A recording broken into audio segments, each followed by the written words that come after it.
3 ಜನ ಕೂರ್ಸ್ಕೊಂಡು ಆರಾಮಾಗಿ ರೈಡ್ ಮಾಡ್ಬೋದು ಇದರಲ್ಲಿ. ಸಿಂಗಲ್ ಆಗಿಲ್ಲ ಮತ್ತೆ ಬಜಾಜ್ ಅವರು ಇಂಡಿಯನ್ ಕಸ್ಟಮರ್ಸ್ ನ ಅರ್ಥ ಮಾಡ್ಕೊಂಡಿರೋ ಅಷ್ಟು ಬೇರೆ ಯಾವ ಬ್ರ್ಯಾಂಡು ಅಷ್ಟು ಅರ್ಥ ಮಾಡ್ಕೊಂಡಿಲ್ಲ. ಸೊ ಇವಾಗಿರೋದು 1ನೇ ಗೇರು. 1ನೇ ಗೇರ್ 34, 2ನೇ ಗೇರ್ 58,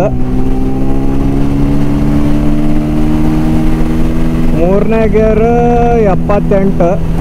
ಹಲೋ ಗೈಸ್, ಎಲ್ರಿಗೂ ನಮಸ್ಕಾರ. ಇವತ್ತು ನನ್ನ ಹತ್ರ ಇರೋದು ಬಜಾಜ್ ಪಲ್ಸರ್ 125. ಸ್ಪೀಕರ್ ಎಲ್ಲೋ ನೋಡ್ದಂಗ ಐತಲ್ಲ.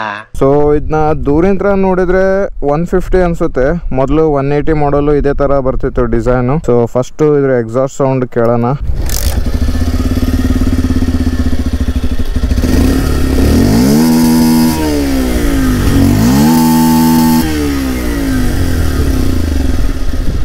ಸೊ ಎಕ್ಸಾಸ್ಟ್ ಸೌಂಡ್ ಅಲ್ಲೇ ಗೊತ್ತಾಗುತ್ತೆ ಗಾಡಿ ಎಷ್ಟು ಸ್ಮೂತ್ ಆಗಿದೆ ಅಂತ.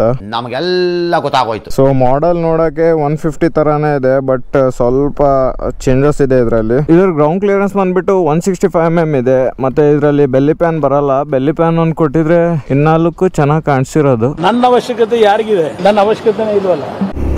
ಸೊ ಇವಾಗ ಇದ್ರದ್ದು ಪರ್ಫಾರ್ಮೆನ್ಸ್ ಚೆಕ್ ಮಾಡೋಣ. 1ನೇ ಗೇರ್ 34,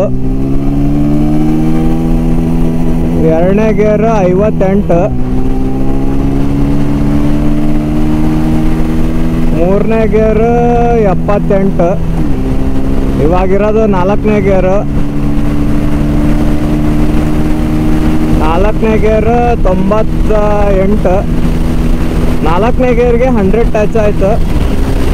ಇವಾಗಿರೋದು 5ನೇ ಗೇರ್. ಇದೇ ಲಾಸ್ಟ್ ಗೇರ್ ಇದರಲ್ಲಿ ಇರೋದು.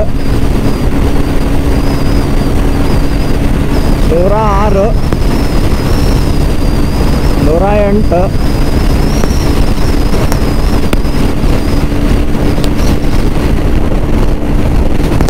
112. NS 125 ಟಾಪ್ ಸ್ಪೀಡ್ 115 ಹೋಗುತ್ತೆ, 116 ಏನೋ ಹೋಗುತ್ತೆ. ಸೊ 125cc ಇಟ್ಕೊಂಡು ಇನ್ನ ಎಷ್ಟು ಎಕ್ಸ್ಪೆಕ್ಟ್ ಮಾಡ್ತೀರಾ ಹೇಳಿ? ಮತ್ತೆ ಇದ್ರ ಸ್ವೀಟ್ ಸ್ಪಾಟ್ ಬಂದ್ಬಿಟ್ಟು 60 to 70. 60 to 70 ನೀವು ಆರಾಮಾಗಿ ಕ್ರೂಸ್ ಮಾಡ್ಬೋದು. ಇದರ ಮೈಲೇಜ್ ಬಂದ್ಬಿಟ್ಟು ಅರೌಂಡ್ 55 to 60 ಕೊಡುತ್ತೆ. ನೀವು ಆವ್ರೇಜ್ ಅಲ್ಲಿ ಹೊಡೆದ್ರೆ, ಕಿತ್ಕೊಂಡು ಹೊಡೆದ್ರೆ ಒಂದು 40 ಅಂತೂ ಕೊಡುತ್ತೆ, ಏನಿಲ್ಲ ಅಂದ್ರೂ. ನಾನು ಕೊಡಲ್ಲ. ಮತ್ತೆ ಇದರಲ್ಲಿ 2 ವೇರಿಯಂಟ್ಸ್ ಬರುತ್ತೆ, ನಿಯಾನ್ ಮತ್ತೆ ಕಾರ್ಬನ್ ಫೈಬರ್ ವೇರಿಯಂಟ್ ಅಂತ. ಸೊ ಎರಡರಲ್ಲೂ ಡಿಫ್ರೆನ್ಸ್ ಏನಂದ್ರೆ ಪವರ್ ಫಿಗರ್ಸ್ ಅಲ್ಲಿ ಏನು ಡಿಫ್ರೆನ್ಸ್ ಇಲ್ಲ. ಇದು ನಿಯಾನ್ ಮಾಡಲ್. ಸೊ ಕಾರ್ಬನ್ ಫೈಬರ್ ಅಲ್ಲಿ 2 ವೇರಿಯಂಟ್ ಬರುತ್ತೆ, ಮತ್ತೆ ಸಿಂಗಲ್ ಸೀಟ್, ಸ್ಪ್ಲಿಟ್ ಸೀಟ್ ಅಂತ. ಸ್ಪ್ಲಿಟ್ ಸೀಟ್ ಅಲ್ಲಿ ಸ್ಪ್ಲಿಟ್ ಗ್ರಾಬ್ ರೇಲ್ಸ್ ಬರುತ್ತೆ, ಇದರಲ್ಲಿ ಸಿಂಗಲ್ ಗ್ರಾಬ್ ರೇಲ್ಸ್ ಕೊಟ್ಟಿದ್ದಾರೆ. ಸೊ ಅಷ್ಟೇ ಡಿಫ್ರೆನ್ಸ್ ಇರೋದು. ಮತ್ತೆ ಪ್ರೈಸ್ ಅಲ್ಲಿ ಡಿಫ್ರೆನ್ಸ್ ಇದೆ. ಇದ್ರ ಪ್ರೈಸ್ ಬಂದ್ಬಿಟ್ಟು 80,000 ಎಕ್ಸ್ ಶೋರೂಮ್. ಕಾರ್ಬನ್ ಫೈಬರ್ ಅಲ್ಲಿ ಸಿಂಗಲ್ ಸೀಟ್ ಆದ್ರೆ 89,000. 9,000 ಡಿಫ್ರೆನ್ಸ್ ಇದೆ.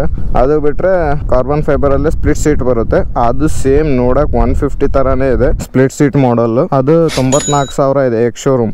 ಬಟ್ ಇದ್ರಲ್ಲಿ ಹಿಂದ್ಗಡೆ ಡಿಸ್ಕ್ ಬ್ರೇಕ್ ಬರಲ್ಲ, ಇದ್ರಲ್ಲಿ ಸಿಂಗಲ್ ಡಿಸ್ಕ್ ಬ್ರೇಕ್ ಬರೋದು. ಯಾವ ಬೋಳಿ ಮಗನಿಗೆ ಅರ್ಥವಾಗುತ್ತದೆ. ಫ್ರಂಟ್ ಅಲ್ಲಿ ಇರೋದು 17 inch alloy wheels, 80 mm tubeless tyre ಕೊಟ್ಟಿದ್ದಾರೆ, 240 mm ಫ್ರಂಟ್ ಡಿಸ್ಕ್. ಇದರಲ್ಲಿ ABS ಬರಲ್ಲ, ಏನು ಬರಲ್ಲ.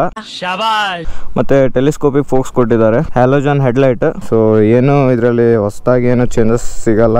ಬಜಾಜ್ ಅಲ್ಲೇ 2 125 ಇದೆ, NS 125 ಮತ್ತೆ ಬಜಾಜ್ ಪಲ್ಸರ್ 125. ಸೊ ಬ್ರೇಕಿಂಗ್ ಮುಂದ್ಗಡೆದು ಪರವಾಗಿಲ್ಲ, ಹಿಂದ್ಗಡೆದು ಡಿಸ್ಕ್ ಬ್ರೇಕ್ ಕೊಟ್ಟಿದ್ರೆ ಇನ್ನ ಚೆನ್ನಾಗಿರ್ತಿತ್ತು. ಇದು ವೇಟ್ ಬಂದ್ಬಿಟ್ಟು 140 kg ಇದೆ.